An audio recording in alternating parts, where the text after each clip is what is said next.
My name's Lizzie, I'm a midwife and also a video journalist at The Independent.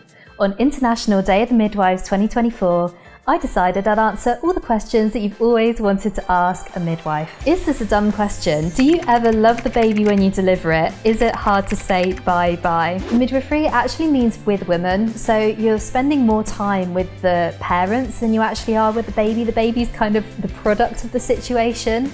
So after a 12-hour shift, you do develop a bond. I've met people over the course of 13 years and I've thought, you know what, outside of work we would actually be really good friends, but you do have to say goodbye after they've delivered. There is a patient to midwife boundary that has to be upheld, and you just have to wish them all the best with their ongoing life and hope that you see them again when they come in for their second and subsequent babies. Is it commonplace for pregnant midwives to have home births? I've had a lot of colleagues that have successfully had home births, so yes, there are lots of women that do choose as midwives to have a home birth. Personally for me, I think probably for my first one, I'd rather have it in hospital, just because I don't know how my body's going to react, I don't know how long my labour's going to be, I don't know whether I might just opt out halfway through and want an epidural.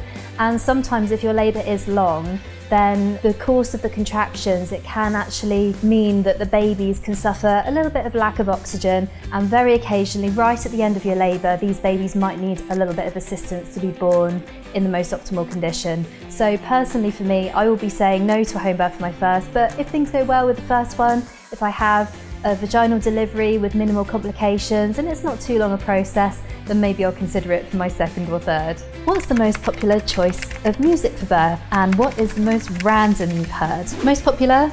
Ed Sheeran, definitely. Lots of babies have popped out to him over the course of the years. Probably every single track of his I've had a baby born to. Most random?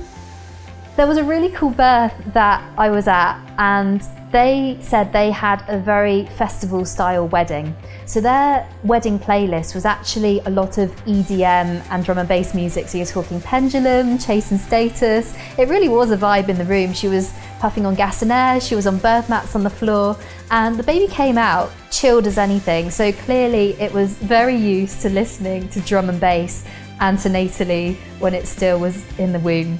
So anything goes really. All I would say is put on some music that you really love. What it's going to do is it's going to help the natural endorphins, oxytocin to start flowing, and it's going to relax you, and that's really all you want at the end of the day for your labour. So I hope that was helpful. Happy International Day of the Midwives to everyone, and I really hope if you are pregnant and you're having a baby soon, I hope it all goes really well for you.